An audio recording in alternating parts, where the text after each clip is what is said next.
નમસ્કાર મિત્રો, સ્વાગત છે તમારું આપણી આ યુટ્યુબ ચેનલમાં જેનું નામ છે ગુજરાતી જીકેની જમાવટ।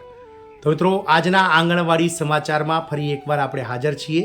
આજના આંગણવાડી સમાચારમાં દેશભરના આંગણવાડી કાર્યકરોએ જે છે તે મિત્રો અલગ અલગ રાજ્યોમાં જે રીતે મિત્રો મંત્રીઓ સામે, ધારાસભ્યો સામે પોતાના જે વ્યથાઓ છે, પોતાની જે માંગણીઓ છે તેને લઈને જે દેખાવો કર્યા તેના વિશે વિડીયોમાં વિગતવાર ચર્ચા કરીશું। જાણીશું કે રાજ્ય સરકારમાં આંગણવાડી કાર્યકરો શા માટે રડી રહ્યા છે અને જે આંગણવાડી કાર્યકરો રડી રહ્યા છે તેમણે કોના પર ખોટા આરોપો લગાવ્યા છે અને શું છે મિત્રો આ આરોપો। તમામ બાબતો સાથે આજના વિડીયોમાં આપણે ઉપલબ્ધ છીએ આજના આંગણવાડી સમાચારમાં।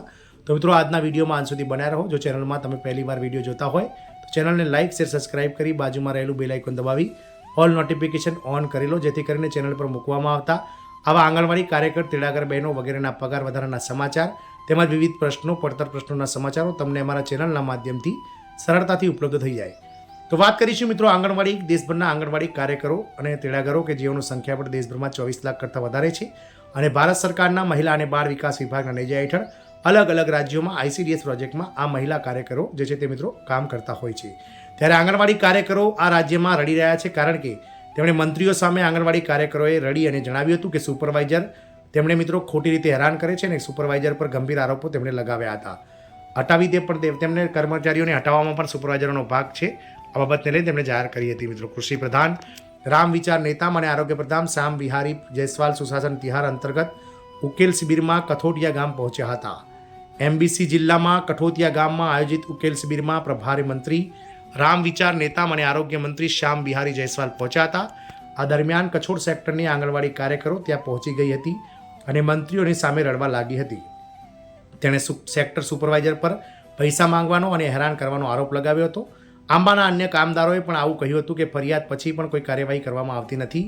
આ અંગે કાર્યવાહી કરીને મંત્રીઓએ સેક્ટર સુપરવાઇઝરને દૂર કર્યા છે। રડતી આંગણવાડી કાર્યકરની વાત કરીએ તો 20 મેના રોજ સમાધાન કેમ્પમાં મળેલી ફરિયાદ બાદ મહિલા અને બાળ વિકાસ વિભાગના DPO RK ખાટીએ કછોડ સેક્ટર સુપરવાઇઝર ચિંતા તિવારી રડતી આંગણવાડી કાર્યકરોને ક્ષેત્રમાંથી દૂર કરી દીધી હતી અને તેમને પ્રોજેક્ટ ઓફિસમાં જોડી દીધા છે।